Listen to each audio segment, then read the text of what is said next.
សេចក្តីជូនដំណឹងស្តីពីស្ថានភាពព្យុះទី16ឈ្មោះភីលូសម្ពាធទាបដែលកើតមាននៅមហាសមុទ្រប៉ាស៊ីហ្វិកខាងលិចបានវិវត្តទៅជាព្យុះទី16ឈ្មោះភីលូរួមជាមួយព្យុះទី15ឈ្មោះចាន់ហមនិងព្យុះសង្គ្រាទី13ឈ្មោះ Dolphin មានឥទ្ធិពលខ្លាំងលើរបបខ្យល់មូសុងនីរដីដែលបក់លើឈូងសមុទ្រប៉េកាំងសមុទ្រអាណ្ដាមែនសមុទ្រចិនខាងត្បូងអាងទន្លេមេគង្គសមុទ្រកម្ពុជានិងលើព្រះរាជាណាចក្រកម្ពុជាព្រះរាជាណាចក្រកម្ពុជាពុំស្ថិតនៅក្នុងគន្លងផ្លូវដើររបស់ព្យុះទាំង3នេះទេស្ថានភាពបែបនេះនឹងធ្វើឲ្យធាតុអាកាសចាប់ពីថ្ងៃទី9ដល់ថ្ងៃទី15ខែសីហាឆ្នាំ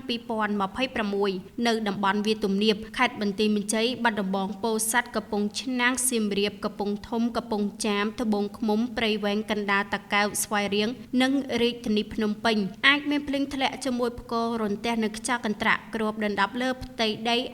50% ដោយឡែកនៅតំបន់ខ្ពង់រាបខេត្តកំពង់ស្ពឺប៉ៃលិនឧត្តរមានជ័យព្រះវិហារក្រចេះស្ទឹងត្រែងរតនគិរីមណ្ឌលគិរីជួរភ្នំដងរែកនិងតំបន់ជួរភ្នំក្រវាញអាចមានភ្លៀងធ្លាក់ជាមួយខ្យល់កន្ត្រាក់និងផ្គររន្ទះគ្របដណ្ដប់លើផ្ទៃដី 70% រីឯនៅតំបន់មាត់សមុទ្រខេត្តកោះកុងព្រះសីហនុកំពតកែបនិងជួរភ្នំបូកគោអាចមានភ្លៀងធ្លាក់ជាមួយខ្យល់កន្ត្រាក់និងផ្គររន្ទះគ្របដណ្ដប់លើផ្ទៃដី 60% រលកសមុទ្របក់ខ្លាំងដែលមានកម្ពស់មធ្យមអបប្រមា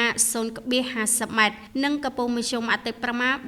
1.75 ម៉ែត្រយោងលើការព្យាករណ៍ដូចបានជម្រាបជូនខាងលើសូមសាធារណជនមេត្តាប្រុងប្រយ័ត្នខ្ពស់ចំពោះបាតុភូតភ្លៀងផ្គររន្ទះនិងខ្យល់កន្ត្រាក់ពិសេសបងប្អូនដែលធ្វើដំណើរតាមផ្លូវគោកនិងផ្លូវទឹកក្រសួងធនធានទឹកនិងឧតុនិយមនឹងបន្តធ្វើការតាមដាននិងវិភាគស្ថានភាពធាតុអាកាសដើម្បីជម្រាបជូនជាបន្តបន្ទាប់ក្នុងករណីមានការប្រែប្រួលសូមសាធារណជនទទួលជ្រាបព័ត៌មានថ្ងៃអាទិត្យ11រោចខែទុតិយស័កឆ្នាំមមីអត្តស័កពុទ្ធសករាជ2570រាជធានីភ្នំពេញថ្ងៃទី9ខែសីហាឆ្នាំ